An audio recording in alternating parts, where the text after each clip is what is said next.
Hello everyone, लियन homes private limited property channel का आपको स्वागत। सो आपण मैंने जदि चैनल को सब्सक्राइब करना फास्ट सब्सक्राइब करंतु। आज हम चलतु दुईटी घर बारी प्लॉट गोहिरिया स्क्वायर विजिट करी आसीबा। नमस्कार। भुवनेश्वर गोहिरिया छक आम समस्ते जानी से गोहिरिया छकरू आम राइट हैंड साइड्रे ओभरब्रिज तले जाऊँच टुवर्ड्स मदनपुर बा गीता इंजीनियरिंग कॉलेज रास्तार नेशनल हाईवे रु आम प्लॉटर डिस्टेंस 1450 मीटर्स। आम समस्ते जानी गीता इंजीनियरिंग कॉलेज रोड को बेस करके बहुत गुड़ा इंस्टीट्यूशन ऑलरेडी फंक्शन करुच्ची। यही रोड रे स्ट्रेट आगो को गले आम छताबड़ छकरे बाहर एनएच बाईपास जोटा कि पितापल्ली चंदका रोड से रोड रे जाई बाहरी पारिबा।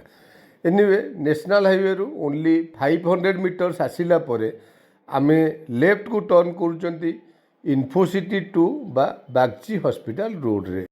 सेई रोड रे आमे एगेन 500 मीटर गला परे आमर destinated plot left hand side रे आप मन जानिथिबे आगरे बागची हॉस्पिटल इन्फोसिटी 2 आरबीआई ए सब ऑलरेडी फंक्शन कलेनी बट आमर प्लॉट तार बहुत पूर्वर। एबे देखंतु 500 मीटर आसिला परे लेफ्ट हैंड साइड रे जो रोड टी भीतर को जाइए आम से रोड रे एंट्री कर only 450 metres from blacktop road आम आसिला परे आमर डेस्टिनेटेड प्लॉट पाखरे पहुँची पारिबा। आपण माने जानी खुशी हेबे अप टू आम प्लॉट रो पाखापाखी पर्यंत 30 फीट रोड अच्छी। आम अल्प किछि बाट गला परे लेफ्ट को टर्न करूचंती एठी 20 फीट रोड स्ट्रेट आमको क्लियरली दिसुची।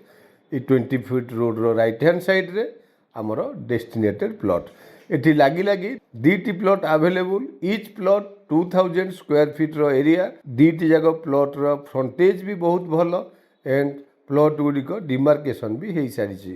जेहेतु नेशनल हाईवे रु near Bagchi hospital Gita engineering college Infocity 2 ये सब रु बहुत नियर प्लॉट गुड़िक आपण मानकु निश्चिंत भाव में पसंद आसीबो। Thank you. आपण मान तो संपूर्ण लोकेशन टी विजिट कले। एठी हमर दुईटी 2000 स्क्वायर फीट रो लैंड अछि। आपण मानकर रिक्वायरमेंट रो फेसिंग ईस्ट फेसिंग रो प्लॉट। आपण माने देखंतु 40 फीट रो फ्रंटेज 20 फीट रोड को टच हेछि जेमिति मो कहली घर बारी। सो प्राइस मध्य बहुत भलो 2500 रुपीस। सो आउ देरी न करी लोकेशन टी को विजिट करंतु। तळे था नंबर रे इनक्वायरी पई कांटेक्ट करिया सहित चैनल को सब्सक्राइब करे नियंतु रेगुलर वीडियो रा अपडेट पाइबा पई। Do like share and comment. Thank you.